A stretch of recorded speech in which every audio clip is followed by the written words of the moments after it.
सभी को राधे राधे, जय श्री राम, हर हर महादेव। हमारे चैनल अपराजित एस्ट्रोलॉजी साइंस में आप सभी दर्शकों का हार्दिक स्वागत है। प्रिय दर्शकों, आज का हमारा विषय कुंडली के अंदर प्रेम संबंध, लव का क्या योग है। वैसे तो हमारे सनातन धर्म में प्रेम संबंध के विषय में ज़्यादा चर्चा नहीं की जाती है, पर लेकिन प्रेम संबंध आज के समय में हॉट इवेंट के रूप में काम कर रहा है। प्रेम संबंध का मतलब होता है दूसरों पर अत्यधिक विश्वास कर लेना। यदि प्रेम संबंध अपने मुकाम पर नहीं पहुंच पाता तो डिप्रेशन के शिकार तक भी हो जाते हैं और कई बार ऐसे केसेस में सुसाइड तक की भी बात सामने आई है। हमारी कुंडली का जो फिफ्थ हाउस होता है, पांचवा घर होता है, वह प्रेम को दर्शाता है, लव को दर्शाता है।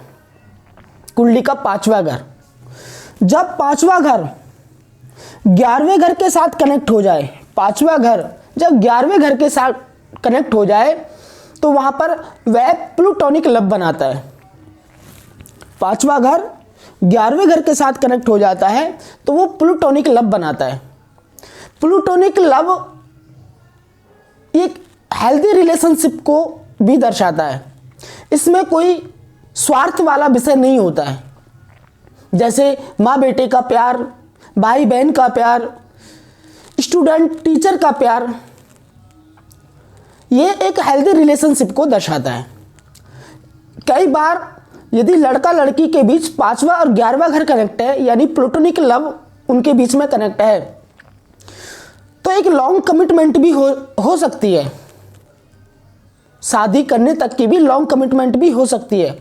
यदि पांचवा और 11वां घर कनेक्ट हैं और उसके बाद जो हमारी शादी का फॉर्मूला है, दूसरा, 7वां और 11वां घर, यदि ये 3 घर भी कनेक्ट हैं तो वो उनके बीच लॉन्ग कमिटमेंट है और वे शादी भी करेंगे। लेकिन शादी तभी ही हो पाएगी जब दूसरा, 7वां और 11वां घर उन दोनों की कुंडली में एक साथ कनेक्ट होगा, तो ही उनके बीच शादी हो पाएगी। अब आता है कुंडली का 8वां घर। जब 5वें घर के साथ 8वां घर कनेक्ट हो जाए तो 8वां घर सेक्स और इंसल्ट का होता है। 5वां और 8वां घर फिजिकल लव को दर्शाते हैं। और यदि 5वां घर 12वें घर के साथ कनेक्ट हो जाए तो 12वां घर वेड और लॉसेज का होता है। ये भी फिजिकल लव को दर्शाते हैं। लेकिन 5वां और 12वां घर यदि साथ में हो जाते हैं तो उसमें बैड प्लेजर्स ज़्यादा बढ़ जाते हैं। अब आता है कुंडली का तीसरा फॉर्मूला 5, 8, 12। जब पांचवा घर 8वें घर और 12वें घर के साथ एक ही समय में कनेक्ट हो जाए और जिस भी विंशोत्तरी दशा में कनेक्ट हो जाए तो उसको हम स्कैंडल्स लव बोलते हैं। यानी यह ऐसा लव है, ऐसा प्रेम संबंध है जिसमें जग जाहिर हो जाता है, यानी कि सब स्कैंडल हो जाता है कि एक लड़का लड़की है, वो प्यार करते हैं, घर वालों को उनका ये रिलेशन पसंद नहीं है। लड़की का भाई अपने दोस्तों के साथ लड़के की पिटाई कर देता है, वह लड़का पुलिस बुला लेता है, यानी कि एक तरह से पूरे जग में जाहिर हो जाना, इसको स्कैंडल्स लव बोलते हैं। यदि 5वें घर और 8वें घर के साथ या 5वां और 12वें घर के साथ 11वां घर भी कनेक्ट हो जाता है तो इनके बीच एक शादी की भी, लव तो फिजिकल है लेकिन इनके बीच शादी की भी कमिटमेंट होती है।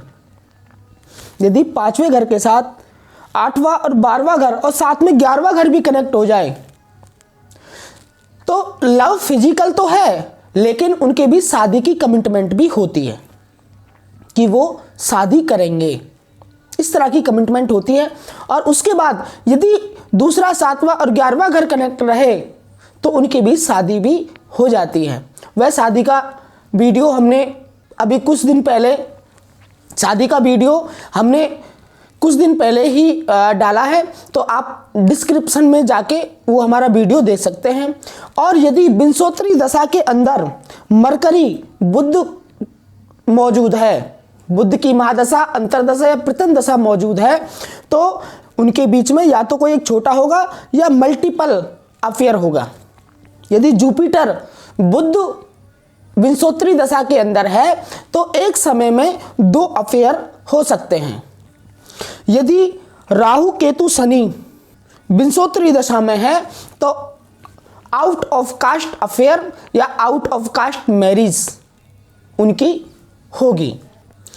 यदि ये कॉम्बिनेशन शादी से पहले बनता है तो उसको अफेयर बोलेंगे, और यदि शादी के बाद बनेगा, यदि 5वां घर और 8वां घर या 5वें घर के साथ 12वां घर शादी के बाद कनेक्ट हो जाए तो वहां पर एक्स्ट्रा मैरिटल अफेयर हो गया। यदि हम इस सब में रेमेडी समाधान की बात करते हैं कि प्रेम संबंध में यदि हम कुंडली में समाधान करते हैं, कोई रेमेडी करते हैं, तो वहाँ कैसे कर सकते हैं। रेमेडी के लिए वैसे तो 5वां घर अच्छा होता है, बुरा नहीं होता है, लेकिन 5वां घर जब 8वां और या 12वें घर के साथ कनेक्ट हो जाए तो फिर एक्स्ट्रा मैरिटल अफेयर या फिजिकल अफेयर को दर्शाता है। तो हमें रेमेडी में 8वां घर और 12वां घर का समाधान करना है। 8वां और 12वां घर जो भी प्लैनेट दर्शा रहे विंशोत्तरी दशा में, 8वां और 12वें घर को जो भी प्लैनेट दर्शाते, उस प्लैनेट को हम लाल किताब की थ्योरी से उसको शिफ्ट कर सकते हैं। मान लो 8वां घर को 9वें घर में शिफ्ट कर सकते हैं, 12वें घर को 11वें घर में शिफ्ट कर सकते हैं, या 10वें घर में भी शिफ्ट कर सकते हैं।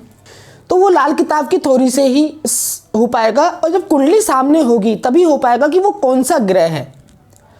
क्या उसको दान के माध्यम से या किस तरीके से उस ग्रह को हम शिफ्ट करेंगे, कौन सा ग्रह है, कौन सा प्लैनेट है, तो उसकी रेमेडी वहाँ पे की जा सकती है। प्रिय दर्शकों, मेरा वीडियो देखने के लिए आप सभी का धन्यवाद। मैं ईश्वर से प्रार्थना करता हूँ कि आपके जीवन में आनंद की अनुभूति प्राप्त होती रहे। यदि वीडियो अच्छा लगता है तो आप लाइक, कमेंट और शेयर करें। चैनल पर नई नई जानकारी प्राप्त करने के लिए हमारे चैनल को सब्सक्राइब करें और बेल घंटी को प्रेस करें, जिससे हमारा नया वीडियो की नोटिफिकेशन आपको प्राप्त होती रहे। राधे राधे।